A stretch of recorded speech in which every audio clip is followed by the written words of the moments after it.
Well, good morning and a huge welcome to the hidden truth of burnout and the secret to vibrant health. And I'm Elaine Wilkins and I'm really delighted to be with you. My background is that I'm the founder of the Chrysalis Effect and we're in our 10th year now. It's our 10th anniversary this year.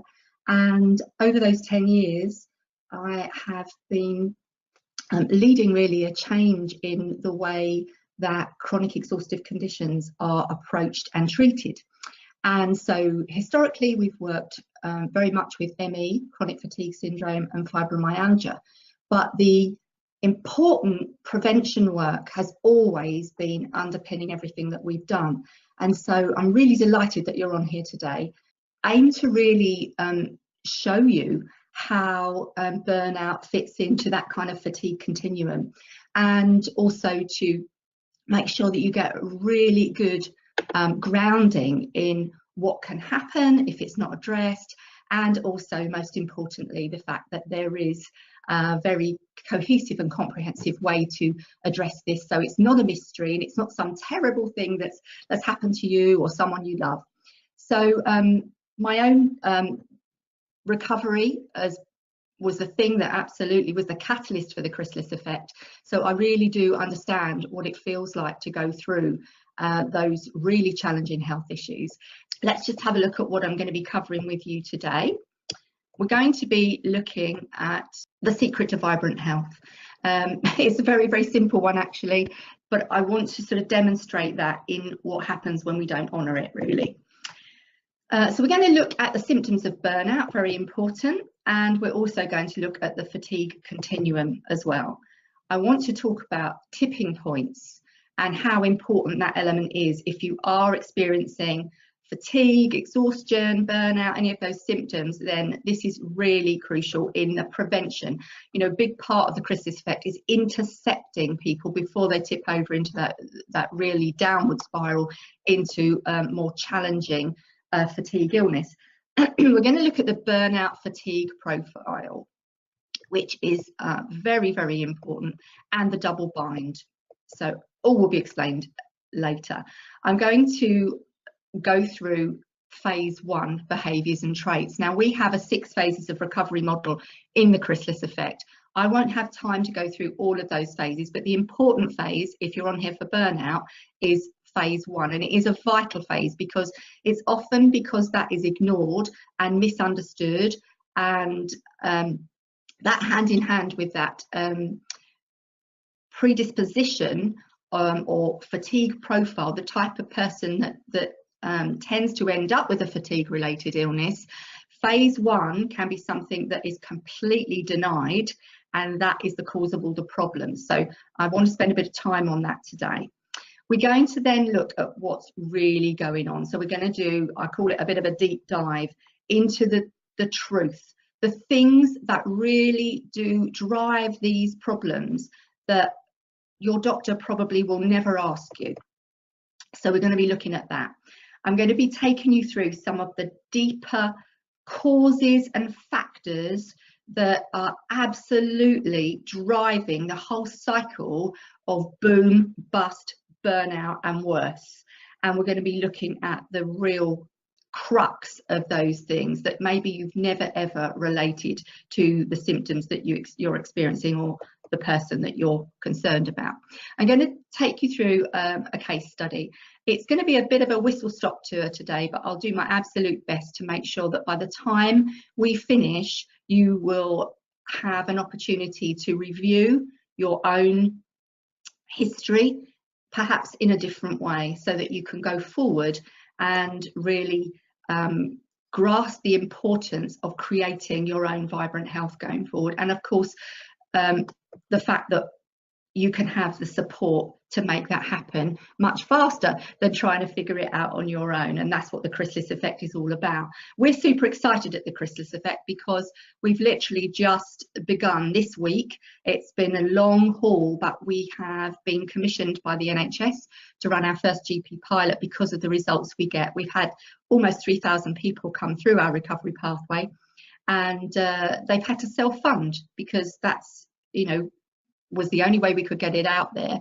But my mission has always been to make recovery accessible to all, and of course most importantly prevention.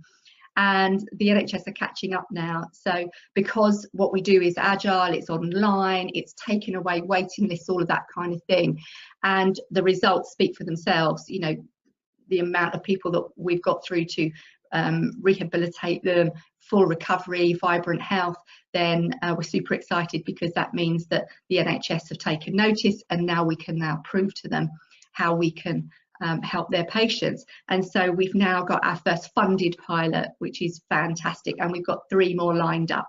So the secret to vibrant health is firstly understanding, I believe, what has caused the loss of health and that depletion that starts to happen. It very rarely happens overnight in fatigue related illness. It just feels like it has.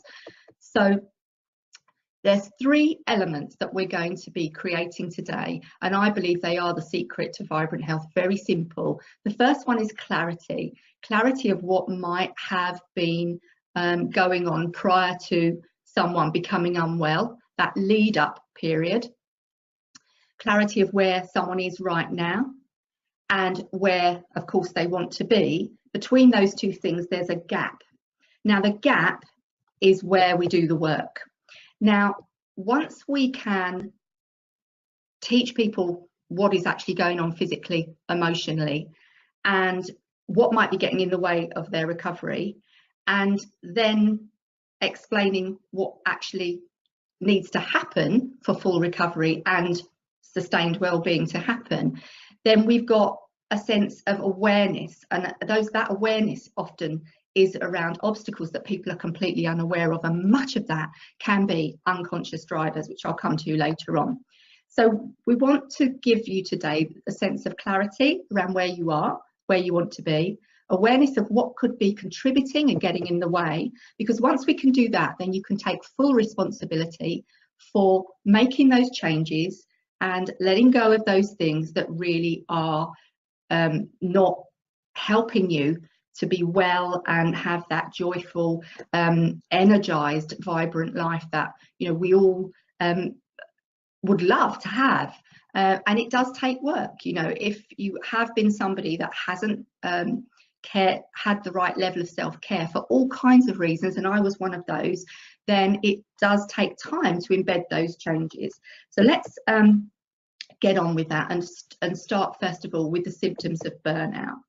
So here we're just going to run through them quite quickly, and what I'd love you to do as I'm running through them is just start thinking about your own health and see if any of these could apply to you, either in the past if you're already working on your recovery, or if you've come to find out more and you're just kind of looking into this to think, could this be me? So some of the symptoms of burnout are insomnia, feeling very exhausted, and it's an exhaustion that takes quite a long time to go away, and there's reasons for that, biochemical reasons for that. Headaches, which could actually lead on to migraines, worsening headaches. I started off with headaches and they ended up being really migraines that took me off my feet for days on end. Cognitive issues like forgetfulness, impaired concentration, not being able to kind of cope mentally with the sort of workload and things that you'd normally be able to do.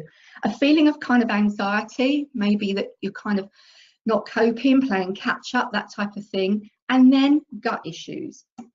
So could feel like IBS, it could be stomach pains, it could be, you know, either constipation or the opposite.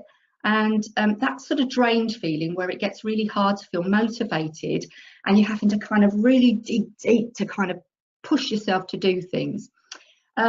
Increased illness, we often call that sort of leisure sickness. You'll find people that are burning out will be firing on all cylinders, trying to keep going, and then they think, oh, it's okay because I've got a week off or I'm going on holiday for 2 weeks, and as soon as they get there they will become ill. So we call that leisure sickness. It's very, very common. So increased illness, it means the immune system starting to become compromised. Palpitations, which all goes with that anxiety, maybe appetite issues, not always loss of appetite, sometimes finding that you need to you're craving those carbs and sugar to make yourself feel better. Shortness of breath, you know, that all goes with the anxiety. And then you know, when this doesn't go away and it just keeps feeling more difficult, perhaps depression and sort of dizziness, funny sort of changes in sensation are all very, very common. And anger, sometimes the anger and frustration comes more out of the kind of person that we are, because we're used to being able to achieve an awful lot, and suddenly things become very, very difficult. And so things we normally could cope with really well find that very difficult. Okay, so this is a photograph of me after I tipped over into chronic fatigue syndrome. I hope you can see there's a bit of a difference to how I look today, but this was me pretty much at my worst.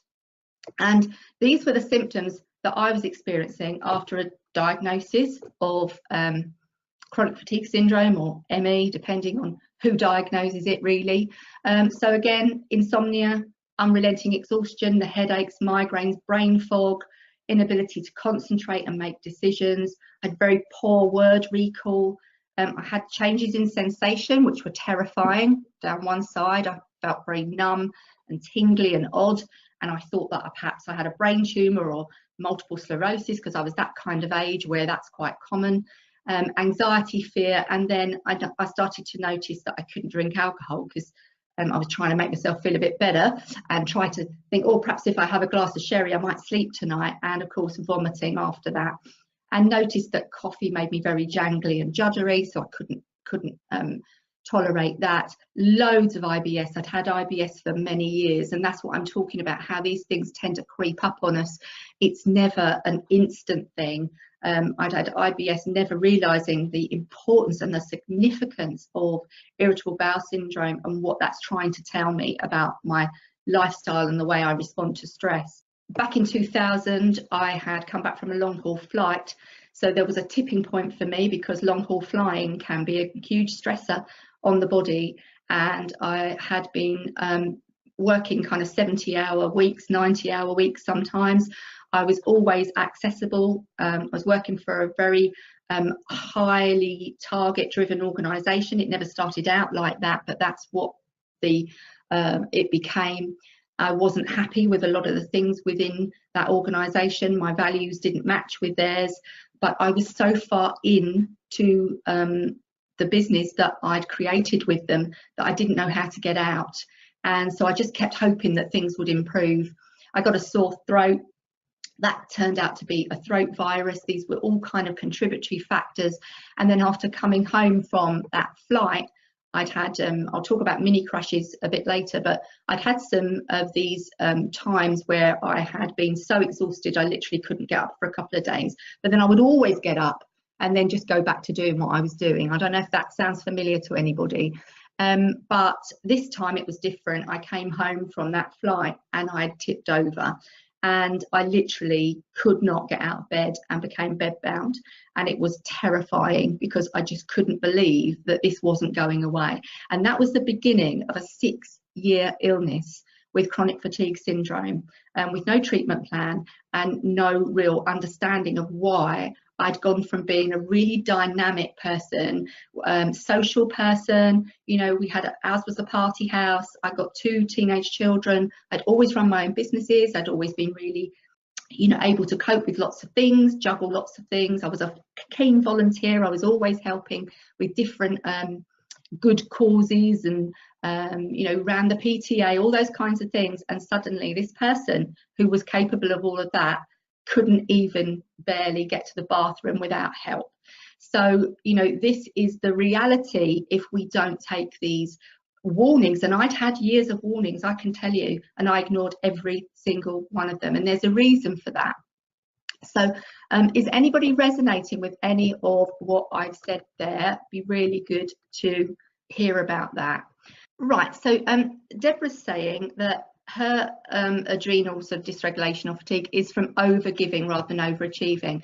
It also kind of goes hand in hand, really.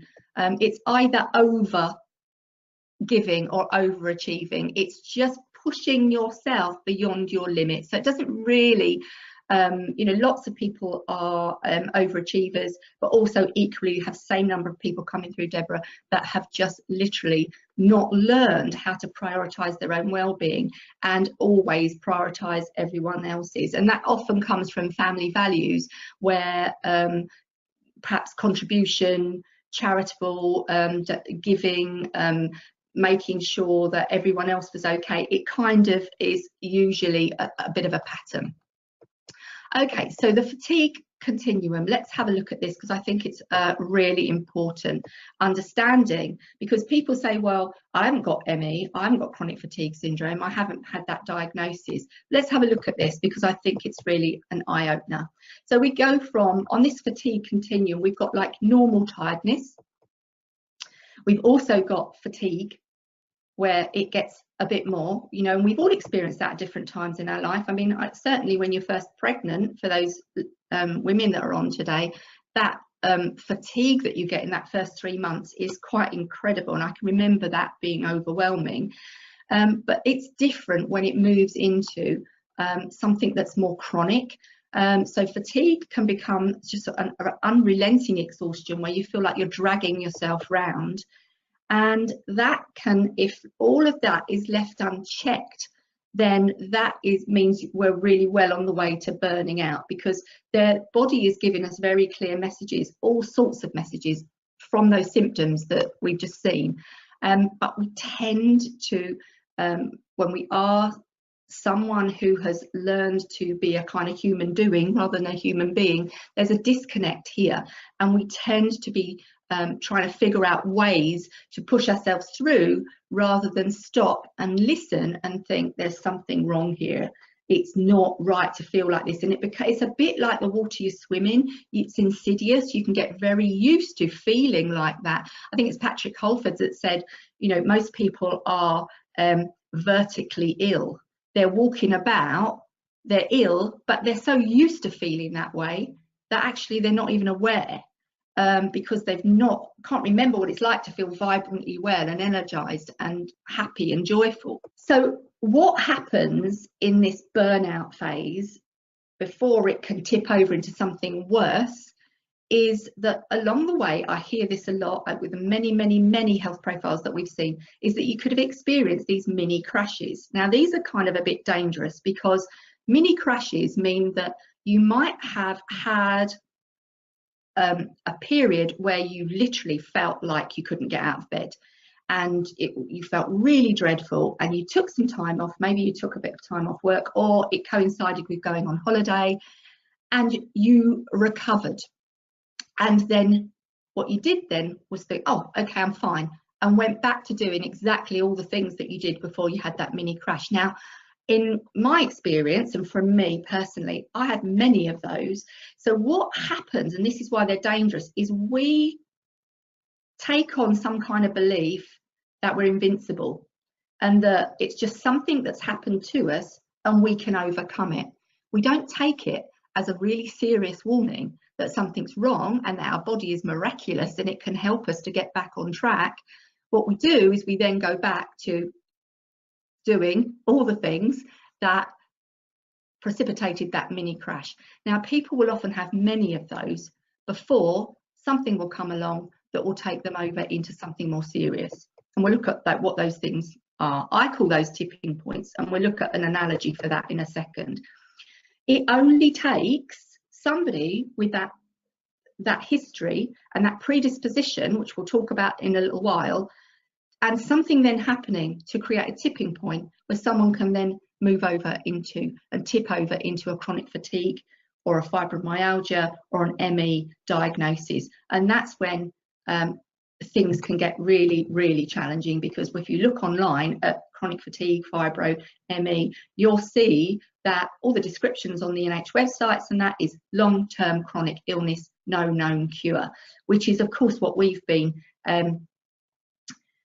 working to overturn, because recovery is absolutely possible even when someone's at that phase. However, what we want to do is not get to the point where people have to have a diagnosis. This is about making sure that you can, you really can sort of intercept it. So for me, when that happened to me, I was 18 months without a diagnosis, terrified and not understanding what had gone on. The treatments that were offered, and they are still currently the most common treatments offered. However, now we're in the NHS, we are looking to change that and, adopt a new healthcare model. So antidepressants were offered, I think, 6 times to me throughout my duration of my illness.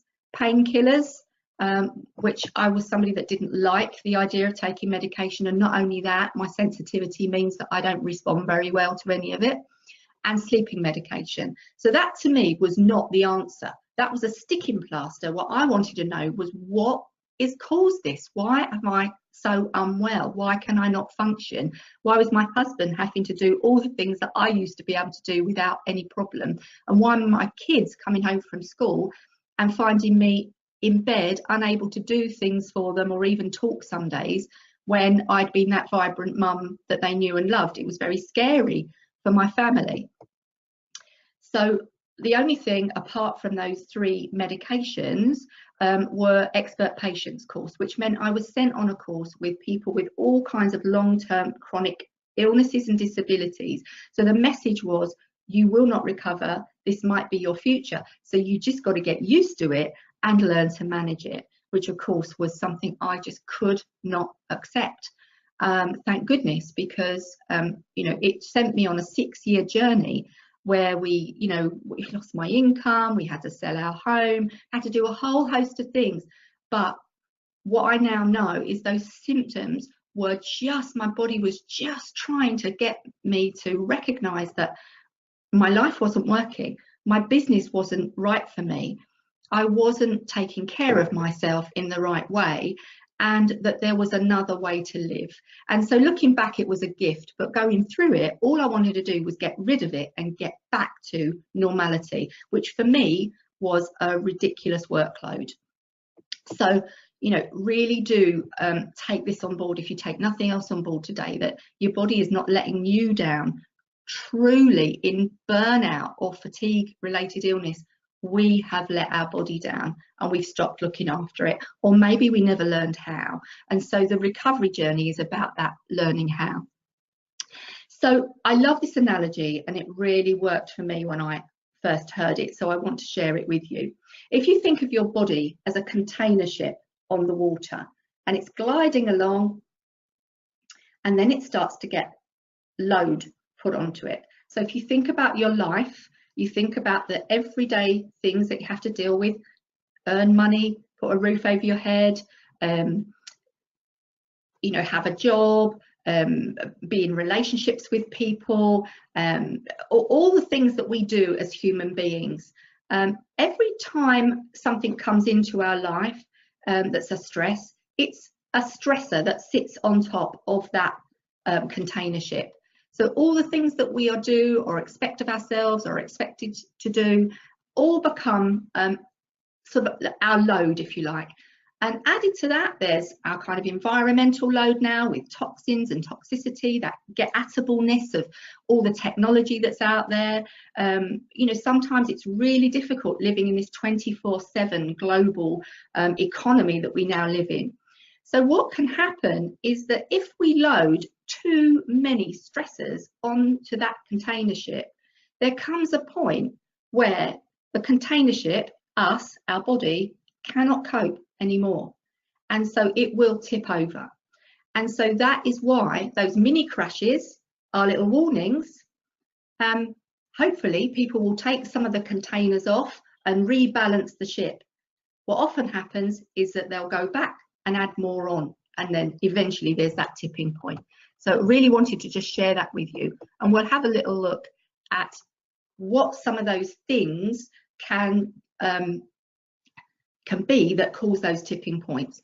So now, while we're going through those feelings of more stress coming into our lives, trying to deal with it in whatever way we can, then there are dangers that we will self-medicate. And so there's a few here that I definitely used when I was struggling and my health was struggling, and these are the most common ones that we see.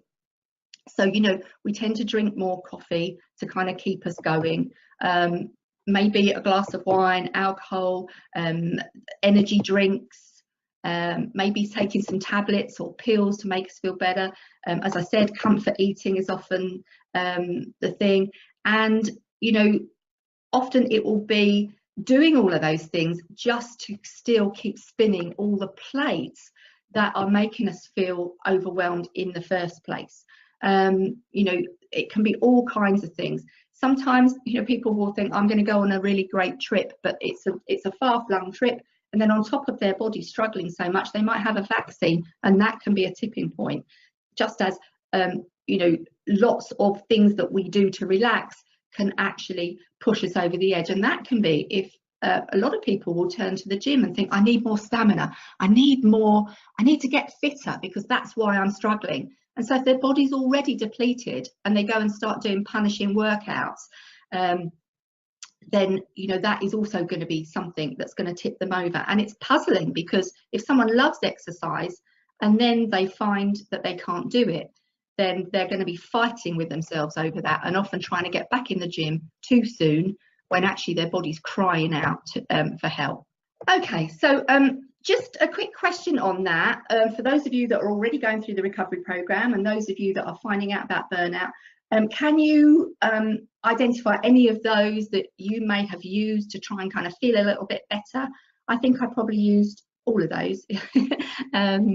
Luckily I didn't have a vaccine. I dread to think what would have happened if I'd have had to have that, and that flight, and the fact that I wasn't in great health before I went. Okay, so I mentioned earlier that we have a model in the chrysalis effect called 6 phases of recovery.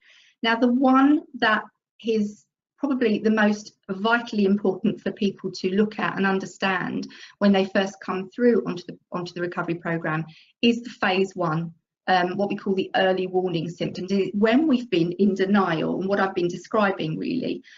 So it's the kind of phase that has led up to that tipping point, which we call crash phase. So I explained how one day I just couldn't put my foot to the floor anymore, so I'd tipped over into crash phase because I hadn't taken heed in phase 1, didn't know it existed. This is a map that we've put together so that people can identify where they are. This is 6 phases of recovery. Now, the exciting thing for you, if you are somebody that's come on because you are experiencing those mini crashes or the symptoms of burnout, but you're still high functioning, which means you're still able to work, you're still able to go shopping and, you know, run your home and your family, albeit that you're struggling, then the brilliant thing is you do not need to go all the way around this phases model. What can happen with the right intervention is that we can take you from phase 1 to phase 4 very, very quickly, which means that that is where you will start to do what it takes to change this all around. You'll go through phase 5, which is that relearning, where you relearn how to honour your well-being above all else. There'll be some things to let go of, and there'll be some support needed to enable you to do that, because it's not always easy. And I'll come to the sorts of things that could be causing this and why they can be a little bit tough to work with. So you can see you can bypass phase 2, phase 3, which are the really horrible, stuck, very ill phases. So that's why this is an important message that you can take home from this, is that you don't need to do that. I cannot tell you how many people have ignored these warnings because that invincible thing, and thinking, well, I recovered before, I'll be fine, I can do this myself. And then only to find that something will come along and tip them over, and then the whole journey has to be gone through, and that's tough. Just going to have a little look here. So Deborah saying she took vitamin supplements, don't think I knew what I needed, and overdid it. Absolutely. Also saying she thought she was lazy, which we're coming up to the burnout fatigue profile. So very, very many of you recognising the use of those props, those things to try and feel better. So the burnout fatigue profile, let's have a look of what that is. So we're looking at that A-type personality, and what we mean by A-type is usually kind of driven, somebody that is very capable, likes to get things done very quickly, often a perfectionist, and someone who has very high expectation of self and others. Now, there are reasons. I truly believe that we know now that we have the gene.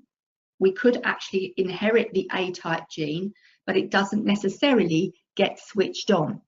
So I still believe that an A-type personality is conditioned. We're not born into it. It's often conditioning, or it's a response to our early childhood experiences, which I'll come on to in a little while. So that A-type personality always feels they have to go the extra mile. They're overachievers, they're overgivers, tend to, as I say, have a really high expectation of themselves. They're plate spinners, you know, multiple projects. Always know when I'm talking to somebody with this profile, because usually they're not just they perhaps have got a job, they might be trying to set up a business on the side, they might also be doing training courses, not necessarily just one. I cannot tell you how many people I've spoken to that are saying, well, I've got 3 courses going on at the moment, and then they're helping out at their church, they're doing the lion's share of everything at home, you know, their parents, and it is just become their norm. They'll try and do more, or they will do more in a week than most people would probably attempt in 3 months. And that, again, it becomes normal to an A-type, but actually it's not conducive to health and well-being. So tend to be all things to all people. I hate letting people down. So hence they'd rather work late, push themselves through to the early hours. You'll know these people. You'll see emails from them at 2 o'clock in the morning if you're in a work environment. So tend to have an extreme exercise regime, or, you know, heavy workload, most of it self-inflicted, because they are very concerned that others don't see them as weak or lazy. There's a big fear there, or incapable. So there's a sense of over responsibility for others, and this is an important one. Often it's something that drives this need to prove themselves, and you know, I was called Wonder Woman Wilkins. People used to go, oh my God, Elaine, I don't know how you do it. Well, that's because they didn't see behind the scenes when I was absolutely catatonic on the sofa. That's what the toll it was taking on me. But the fish out of water element is very important, and it's one that people really do resonate with. It fits hand in hand with this last thing on here, which is highly sensitive and empathic. As children, and we'll come on to the whys of this, they will have been very highly sensitive, and that means they will have responded maybe differently to things in their family to how other people may respond. So they'll get more easily upset by things, very much more easily traumatized by things, and also would really have benefited from being in a situation that's very harmonious, very supportive, very kind, and they don't take very well to teasing or changes that are very difficult. So, you know, parents splitting up, or a lot of arguing or tension in the home, they will have felt it at a very deep level. So because of this reactive, this sort of response, to things, not finding things easy, or they'll sometimes seen as different as a member of the family. So they'll often say that they felt like they didn't belong in that family, or they felt like a fish out of water. And similarly, they can feel like that in school or in the workplace as well. So if that sort of describes you in the chrysalis effect world, that's normal. We all get that feeling, and that highly sensitive is an absolute gift. But if it's not understood and it's not respected and embraced, then what happens is, if you've been teased for it, or told you're too sensitive, or, you know, too soft and you need to toughen up or whatever, then cover up behaviour happens very young. And to compensate, what can happen is that you can drive yourself really hard to prove to others that you can do all what they can do and some.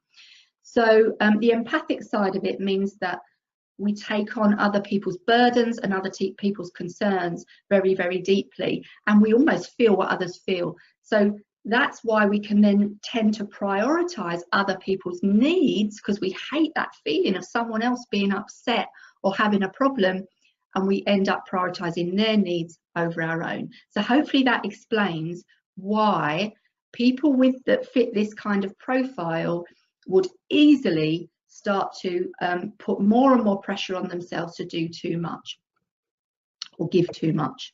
I'm just going to have a little look at what you're saying here. Lindsay's saying the burnout profile is exactly me. Yeah.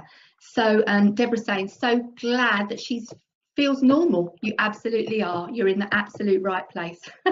So let's have a look at some of the behaviours and traits that you might have recognise in yourself. And so pushing through pain and tiredness rather than just resting and taking what time you need. Perhaps resting at weekends just so that you can get up and do it all again, and also resuming usual activity as soon as you regain energy. Getting in on holiday, I've already mentioned that, sorry, getting ill on holiday, taking painkillers and working through it. Withdrawal from social events. I love this little box with the eyes poking out, you know, that often making excuses, not necessarily honest excuses, actually not telling people that you don't feel well, but just saying that you can't make it. Because again, not wanting to look like you can't keep up and do everything. So there's often dishonesty around how unwell you are feeling. I certainly admit to all of that. Those mini crashes and going back to doing as much or more after a crash to catch up. Self-medicating, we've mentioned, haven't we? Starting to go to GPs who will look at all the symptoms you're experiencing as separate things, or they will tend to suggest it's depression. So practitioner hopping is very common. So you hear about this therapy or that therapy, and you try all these different things in a very ad hoc manner. Also, and this is really key, phase 1 people we know are very resistant to alter their lifestyle, and the dialogue that's running is, I can't stop doing this because I need the job, I've got to pay the mortgage, the children need me, my mum needs me, my husband's business is so busy, I have to help him. You know, there's a million reasons why we tell ourselves in phase 1 that we cannot stop, we have to do this. So that is why there's a resistance to alter lifestyle. It's that belief system that we can't stop, that we are indispensable, that has to change. Now, I just want to share this with you because this is one of the key pieces to understanding this hidden truth around burnout. So surface behaviours for that profile is very independent, looks on the surface like they can cope with everything and anything, displays emotional strength. So it's your friends that come to you because you're that shoulder to lean on. They see you as a very strong person. You always seem to be reaching your goals easily, very determined, that shoulder to cry on, and really good bounce back ability. And you look like you're so in control. And this all goes hand in hand with that high expectation of self. Highly reliable, conscientious. You're the person people come to because they know that it's guaranteed you'll get it done. And you're looking like you're fitting everything in with ease. That's the surface behaviour, and that's before the wheels come off, really. The underlying factors are the thing that interests me the most, and it's been my years and years of focus and research to understand the why. And I think we've pretty much done that. And some of the factors are here. So when you are that sensitive person and you've had to kind of cover that up, and you've tried to push yourself into scenarios and situations that don't suit you very well, it's a bit like being a square peg in a round hole. Also, that reaction and response to sad, difficult, traumatic experiences is heightened. And what we know is that people with this profile tend to find it very, very difficult to process emotional pain. So creating a busy life means that you can avoid feeling the pain because you're doing rather than feeling and being, and that disconnect takes place. So we know that feeling everything very deeply, coupled with a fear of not being enough, not being able to cope very well with conflict, and that's another thing why we people please, because we want to keep everything happy. rather than actually get the real stuff out on the table. Feeling overwhelmed, suffering in silence, not letting on all what you're feeling and dealing with. And this is a big one, hugely self-critical. Why can I not get that done? That's not good enough. I'm going to do it again. If I just work another hour, then I can get this done. It's that type of, it's like having an inner negative parental voice in your head criticizing you constantly. So you're trying to live up to the impossible. Really pushing yourself beyond limits and very poor self-care. So that's kind of the underlying factors. And this is a double bind, because on the surface it's the swan and underneath it's the duck with the little legs paddling like mad with all this internal angst going on. I always say that it's like being externally strong but internally anxious and sensitive, and not wanting anyone to see that side of us. So can you recognize yourself in any of the slides so far? That's my question. Be great to know what is resonating with you. And Melia is saying it is really helpful to see this collated and presented. Thank you. And Kitty saying absolutely. And Jojo saying perfect description. Kathy's saying can relate to all this. And Sarah saying, oh God, totally me. Good. I'm glad, because I want you to know that it's not just you and it is normal, but we've got to go a bit deeper, folks. All right. So now what we're going to look at is, we've seen the double bind of the surface behaviors and those underlying factors. Now what we've got to do is go a bit deeper, because we've got to know what created that need to operate like that. So as you see, we've got an iceberg here. So we've got the surface things, which is only the symptoms, which unfortunately our medical model up until recently has been a 20th century model, and it's looked at helping people to deal with their symptoms. What we're doing, and certainly my drive in the NHS, they are realising the need to not operate that model. The 21st century model is going underneath, looking at causes and making sure that when we address the cause, we know that the symptoms fall away. So some of the driving factors, when we really look deep, we've looked at the predisposition, so the fatigue profile there. So we know that somebody's highly sensitive emotionally, physically and environmentally, and that means that fight, flight or freeze switch is literally hair-like, and it means that it will have been triggered very easily over many years, and there are lots of contributory factors to that. So we've got putting up with or living with toxic, difficult relationships.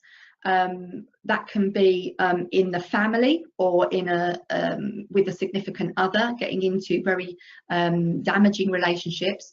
Wrong career path is huge. So your symptoms will come if to get you back on track if you are doing the wrong thing in life, because sensitives can't be doing the wrong thing. You are here because you've got all these amazing sensitive traits, and normally here to make some kind of difference in the world. And so if you're doing something just because it's paying the bills and your soul is dying inside, your body will tell you all about it. Environment.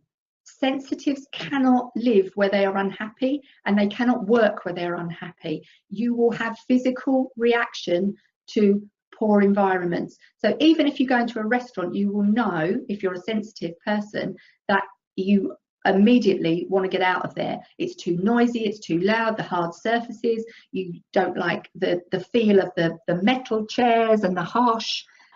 You'll probably feel much more at home somewhere more peaceful, somewhere with lovely sumptuous fabrics, somewhere that's calm.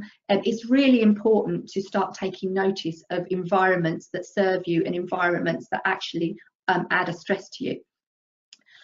We've got A-type driven behaviour, we've gone through that, and we've got something called adrenal exhaustion. We call it adrenal dysregulation now, and we'll look at what that means. Poor dietary choices goes hand in hand with perhaps that A-type driven life, or not knowing self-care, what constitutes self-care. I certainly didn't.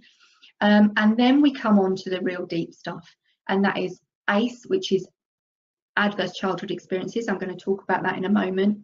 And then the other things that will have been difficult to process, so literally pushed down and ignored, and that's unprocessed loss of a parent, a child, or a close relative or relationship. It doesn't always have to be a death.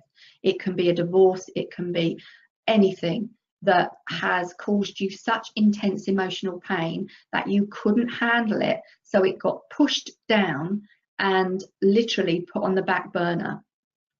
Diane's saying, I can definitely relate to this. For once, I feel I am understanding ME.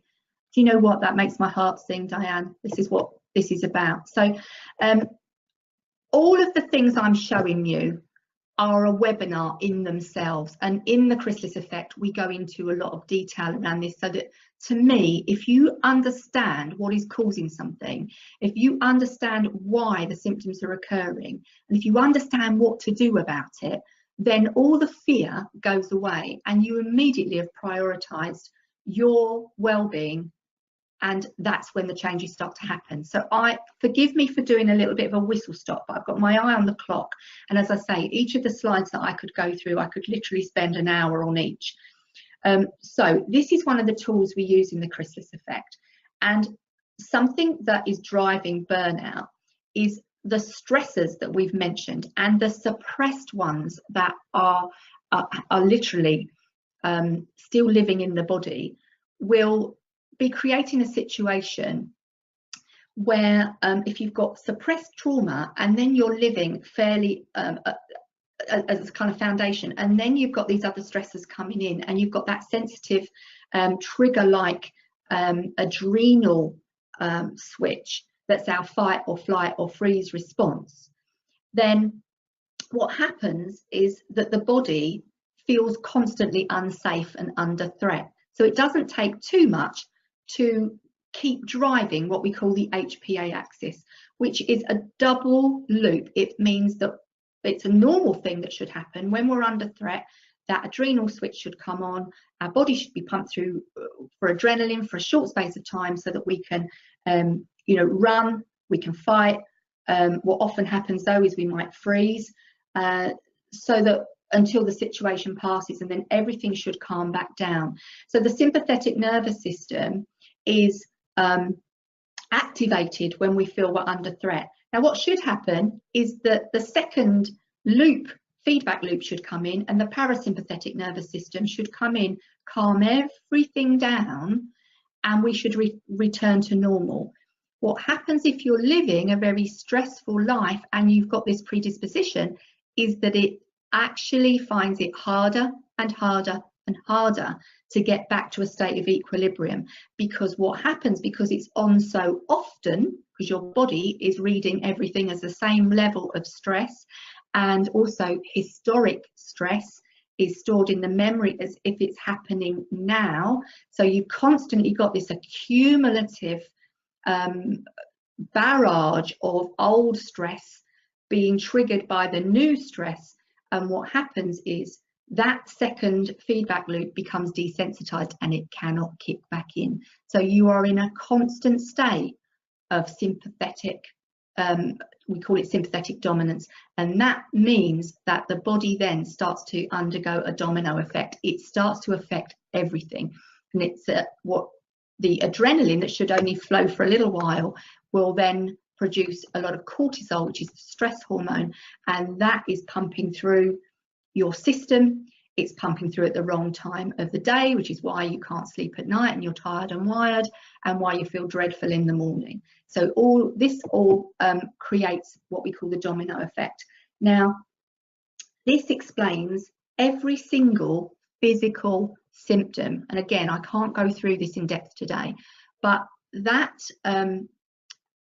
adrenal dysregulation setup will have raised those cortisol levels, and this is where you start to get cognitive symptoms, because adrenaline and cortisol affect your higher processes. So your logic, your memory, your ability to plan, organize goes out the window. It's supposed to, but unfortunately it's only supposed to do that for a little while. And if you're living in this constant sympathetic dominance, then what will happen is it will impact your endocrine system, your thyroid will be impacted, your adrenals firstly will start to struggle, your thyroid will start to be impacted. That's often why people have cold hands and feet.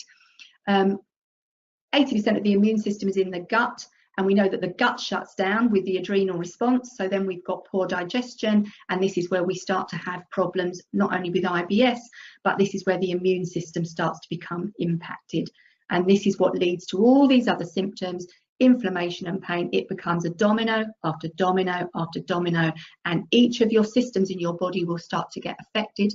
Ultimately, it will affect your body's ability to detoxify, and ultimately it will affect the organelles that produce energy. So your mitochondrial energy will be impacted, and it's that and the backup systems for that cause mini crashes, and ultimately it's kind of the grand crash where people tip over into phase 2. So it's a bit of a whistle stop tour, but I just wanted you to see how that switch, that predisposition, that switch, the domino effect, and those types of things that could be contributing that are underneath that iceberg are starting to create the perfect storm, the perfect scenario for you to tip over into burnout and much worse. Lindsay's saying, I lost my dad as a teenager and becoming aware of burying this pain with being busy. Exactly. I have been doing this work now, Lindsay, for 10 years. And without exception, when we start to work with people and we get to the bottom of what's really driving all of this, all of the same themes come through time and time again. So really recovery is learning to embrace who you are as a sensitive, learning to create the life that is right for you, processing that old stuff so that it can be released by the body, so that when you do get a stress come into your life, you've got all the strategies to deal with it, build great resilience, and you're not adding it to an old pot of really traumatic, old, unprocessed grief and trauma. We knew all this and we've seen it on our health profiles and with helping people recover. So it was absolutely fantastic to get this, the rubber stamp of science on this, when this information was released, the science of genetic sensitivity. So sensitivity and the stress vulnerability gene was identified. So Duke University researchers identified a specific gene variant linked to what they call orchid children, who are highly sensitive to their environments and are particularly vulnerable to stress. Okay, so that probably describes everyone that's on here. And the genetic marker is part of the glucocorticoid receptor gene that influences the activity of a receptor to which cortisol binds and is directly involved in the stress response. So we've got, can we see how we've just talked about cortisol? Can we see how we can then get why that would mean we'd tip over into that sympathetic dominance, and why we would be having that our system down regulate and not be able to be resilient anymore. The orchid and the dandelion that we've got here, this was work by Bruce Ellis and W. Thomas Boyce, where we know that dandelion children are the kids that are kind of bomb proof, you know.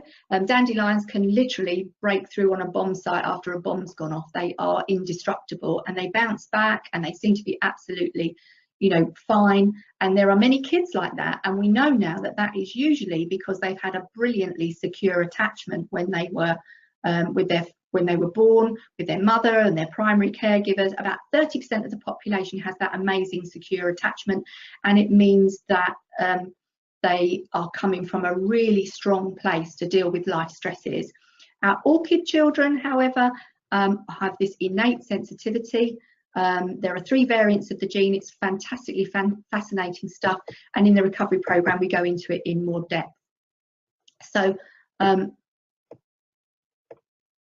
this is the gene. It's a 5-HTT-LPR. So can you see that there really is hidden truth of burnout? It is not hidden now. We know that there is the science and there is the understanding of what actually all comes together to lead someone into a position of burnout or chronic fatigue syndrome.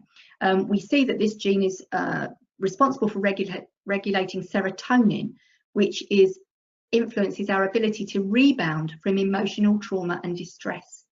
So can you see how depending on what we've experienced and our environment and our upbringing and the way we've been parented, and all of those things will have been responsible for switching on that stress vulnerability gene. So I'm going to go a bit deeper now, because underneath that iceberg we mentioned ACE, which is adverse childhood experiences. Again, this is a whole webinar in itself. But for sensitives, they will experience their upbringing differently, maybe to a dandelion child. So what constitutes a trauma for a dandelion child is normally perhaps the bigger traumas. For a very sensitive child, just somebody being unkind, being taken to a hospital, any kinds of things that seems overwhelming and that they couldn't cope with or found very, very difficult is traumatizing. So on the ACE test that there is out there, there's a quiz that you can take, and this is from the work of Dr. Vincent Felitti, and it's now carried on with Dr. Nadine Burke-Harris.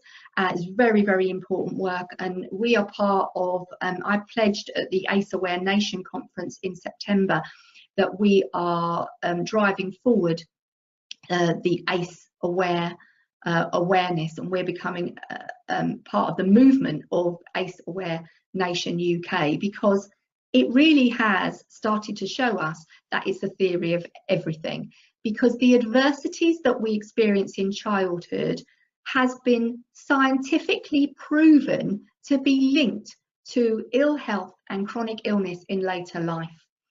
So again, it's really an interesting element of the work that we do. But the three categories are abuse, physical, emotional, or sexual. Remember, emotional abuse is just the same as physical abuse. So if you're sensitive, you are going to have found things very, very difficult to deal with. Neglect can be also physical or emotional. So the big part of adversity in childhood is it doesn't necessarily mean anyone was cruel to you. It can just mean that for the type of person you are, you didn't get what you needed.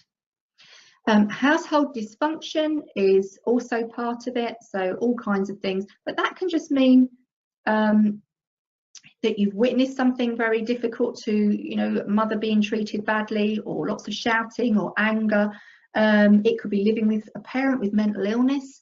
It can, of course, be a loss. It can be a form of abandonment, so somebody either going away, leaving through divorce, or going into prison, or dying, or any elements of substance abuse in the home. All of those things will have had a dramatic impact, and what it causes, we know, is what we call the ever alert child, and that takes us back to where that sensitive adrenal switch comes in.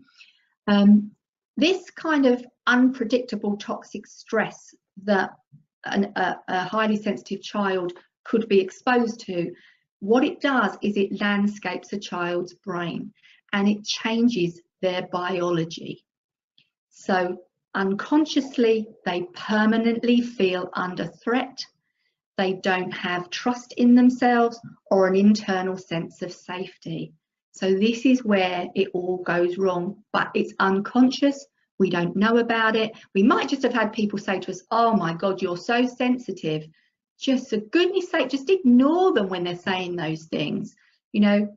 And unfortunately, for a highly sensitive child, that is impossible, because remember, we over associate, we over feel, we were wired to be that way. So we have to learn to meet our own needs. These are two amazing people. We've got Dr. Vincent Felitti, who was the founder really of Adverse Childhood Experiences, and all the research that went into it. So we've got a lot to owe him really. to be thankful to him for showing us how what happens to children plays out powerfully decades later. And of course, children have to cope with things at the time, but it all gets stored. And ultimately, that's why this burnout, the behaviour that leads to burnout and fatigue conditions come later in life, usually, although we do see children and teenagers that succumb much younger. And then Bernie Siegel, who I interviewed a few years ago, wonderful paediatric oncologist in America, he says our childhood is stored up in our bodies and one day it will present its bill. So we are so passionate about this that our practitioners at the Chrysalis Effect, we've just literally, I commissioned a course by Dr. Patricia Wolby, who's one of our, she's our recovery trauma expert. She has written The Scar That Won't Heal and The World Within, and I commissioned her to deliver a course called Trauma Informed Practice, and it's called Trauma, Adverse Childhood Experience and Dysregulation in Chronic Illness. So if you are on here as a practitioner today and you're working with people in the field of health, it's really that you can't afford not to be trauma informed as a practitioner now. So the release date for this course was January the 16th. So I just wanted to flag this up, because if you are working with clients with fatigue or with anything really, understanding where trauma fits in and where adverse childhood experiences fit into your client's history is crucial for how you work. So this is the course. So I've got an email address there, so if you want any information about the course, we've got a preview webinar you can watch, or then do just email us in and we can make sure that you get that information. It's 4 modules, and it's trauma and its somatic effects, the neurobiology of loss, the practice of trauma-informed therapy, and reversing the message of threat. And this is for health professionals and therapists and practitioners and coaches too. Okay, so I just wanted to just show you a little bit of this in action, really. So this is Jenny. I just want to talk about Jenny. Jenny was 29 when I met her. She was a global talent manager. She had a really high-powered job and was traveling all over Europe to run these big projects and things. And she was really struggling. In fact, she sat in front of me and cried. I met her through a friend, really. I was on a course, and she was on that course, interestingly, facilitating. So she was already struggling with loads and loads of symptoms, had a really high-powered job, and she was there helping someone else to run a course at the weekend. But what she was struggling with was muscle fatigue, overwhelming tiredness. She was gaining weight. She was depressed. She was really struggling because she had to give lots of presentations, and she said that she was forgetful. She just couldn't think straight to put them together. Lots of cognitive issues. Her energy was through the floor. She was struggling with food intolerances. She was comfort eating as well, which is where the weight gain was coming from. I felt her hands and feet, they were freezing, which told me immediately we were looking at adrenal dysregulation, thyroid potentially there. And she was very anxious. She was terrified that people at work would find out that she was losing her edge. And she'd also just been offered a promotion, which meant that she would be away more, doing more for more money. And she was in a real bind because her family was so proud of all what she'd achieved. She was very young to be in such a key position. She attached a lot of her self-worth to the status that she'd achieved, but she was totally unwell, miserable and ill, and frankly burnt out. So one of the first things that Jenny did, she signed up for the recovery program, and one of the first tools that we use in the recovery program is our 8 essentials wheel, and this identifies what's really going on for a person. So I'm going to ask you this question: what's really going on for you? And one of the things that Jenny did was on a scale of 1 to 10, how happy or satisfied did she feel about each area of the wheel. So her nutrition, she knew, was a low score. She didn't know anything about her thyroid and adrenals, so that was brilliant. We could explain that, and she could get the right support and to make those corrections. Her emotional health was literally rock bottom. She's in a relationship which was struggling, but also after delving and working through, we found that there was quite a lot of sensitivity as a child, but having to look like the one who could cope and be strong, and a lot of sibling difficulties there.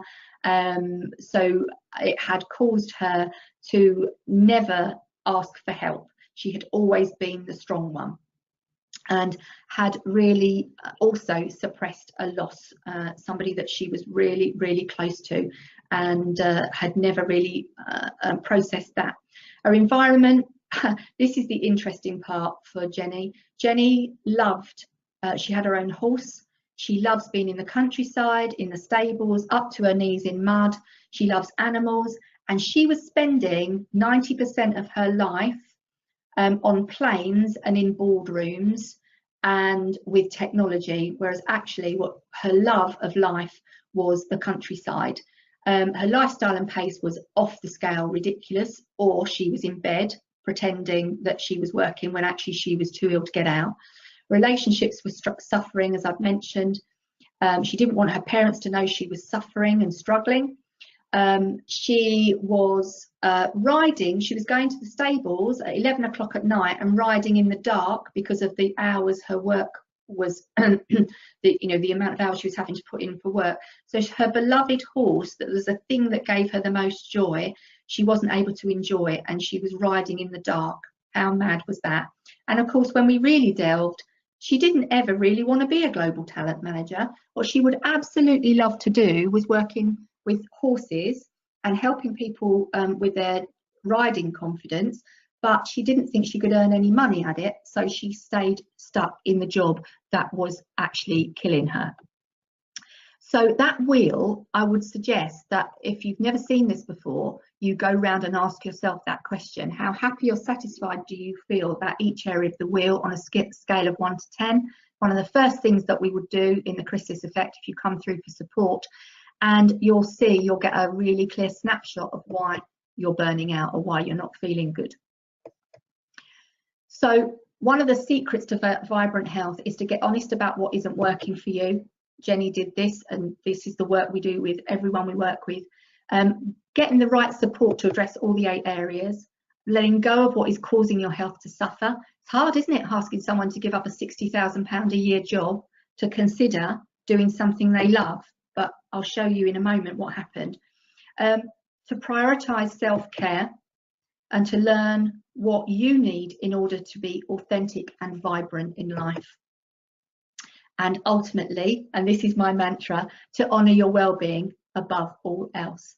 That is the simple secret to vibrant health. But the journey to get from where you are to get to where you wouldn't dream of doing anything that didn't feel right for you, and trusting your internal satellite navigation system and your body to run your life, rather than the logical mind that's telling you you have to do this and you can't not do it, that's where the work lies. So I just want to give you a bit of an insight into how we can support you with that. The Crisis Effect Recovery Programme is brilliant because it's online and it's immediately accessible, and you can start working on this today. So we have an 8 free download, which is 8 essentials, so that you can see how we work with that wheel and the 6 phases of recovery. The 30-day free trial, then you can go and try everything for 30 days with no obligation, and then you get login details and you'll fill in a health profile and get an induction to the program. Then we've got a phenomenal community of people that are fully recovered, are on their recovery journey, and it's super positive, and everyone in there has either overcome everything you're going through or is in the process of doing so. So it's a brilliant place to be, and they're all highly sensitive and get you. So it's there where you can learn to embrace who you are and not have to cover it up. Then you start to receive the sessions. You have a brilliant platform with all beautiful cutting edge online technology that takes you through the coaching sessions week by week, so that you can start making those changes and supporting your recovery. We have the personal touch, so you get a welcome call from someone who's been where you are but they're fully recovered. Once you send your health profile in, there's also a guide if you are really kind of far down the burnout route, or you've got people around you that don't understand why you're having so many health issues. Then we've got a great guide there. There's an option once you've submitted your health profile to have a 30-minute call with a recovery specialist. That is a completely free half-an-hour call with that person. And then if you do want some one-to-one support, I'll tell you about that in a moment. But the recovery program, you receive weekly sessions, and you'll also be tracking your progress every 3 months with things we call SIQs and health profile reviews. And we have the most fantastic Facebook forum support, and we have live webinars, a bit like this one, where you can get your questions answered as well. And then as you move through and get through to phase 6 and full recovery, there's a wellbeing graduation support option to make sure that you maintain your wellbeing permanently. If you do want a one-to-one with any of our specialists, they're all trained in ME, chronic fatigue and fibromyalgia, they're all accredited in that, then one-to-one coaching support, and you'll see they will have various different therapies, but the common denominator is that they're part of a fantastic cross-referral network, incredible amount of expertise in there, and they've all undergone ILM and FHT accreditation in ME, chronic fatigue, fibromyalgia, burnout, adrenal dysregulation recovery. Okay, so if you are a practitioner on here today and you love the idea of helping people through burnout or chronic fatigue, and you want to know more about those courses, then there's an email address there, team@chrysaliseffecthealth.com. We have a referral practitioner course starting in February, so you could certainly come on and find out more about that. That's team@chrysaliseffecthealth.com. So we're just coming up to the end now. I mentioned the support group. We also do live events every year as well. There's just a few photos here of some of the people that have come through and been through their burnout, ME, chronic fatigue, and recovered. And so the wonderful thing is you come into this amazing family that have been there and got the t-shirt really and fully recovered. And I always say, you know, don't be part of a support group where everybody is struggling with the same things. Be part of a support group where people have overcome it, so that you can feel inspired and know that you can get your answers instantly, because we offer something called agile delivery, which means that whenever you've got a question or a worry, everything that we do is 24/7 access. So you don't have to wait. It takes away that old model of having to wait to see someone to get your question answered. Okay, so where are we? So this is something I just want to share with you because I think it's important. These are all the amazing things that people start to introduce into their lives, because recovery is just the start, whereas supreme well-being is the aim. So once you have taken this second chance to realize your body was just trying to get you on track to live a life that is absolutely right for you, then you can flourish. And then it's about not going back into those old behaviors and making sure that you have learned how to honor what you need to be super well. So remember, supreme well-being is the aim. So if you want to kick burnout into touch for good, then I mentioned agile delivery. It means that once you've come through onto the recovery program, you'll be able to engage daily in the Facebook group, so that whatever you're struggling with, we can pinpoint a member of the community who's overcome it, can reassure and encourage you, and also we can recommend the exact webinar recording that covers what you need help with in all of those 8 areas of the wheel, and lots of experts on there who answer your questions, and lots of amazing recovery stories that you'll resonate with. So the Chrysalis Effect is the website, and just click on there for the 30-day free trial. But we are going to send you out a link in the follow-up email from this session, so don't worry about it, it'll be there. You can just click on it, go through, and if you would love to come through and get rid of these this tendency to boom, bust, and what that could potentially lead to, then you're absolutely in the right place with the chrysalis effect. So just a little postscript now. I wanted to go back to our case study. This is Jenny on her horse, Della, and Jen was telling herself that she couldn't possibly leave that job, and she was thinking about she might take a redundancy package, but not for a year. But her health was so bad that with the right coaching, she gained the confidence to go and speak to the company. She organised a redundancy package. She left there. She moved her horse to right near where she lived. She started to set up her own business to train show jumpers in riding confidence. She now works alongside some of the top Olympic show jumping coaches. She has online training as well as physical face-to-face training.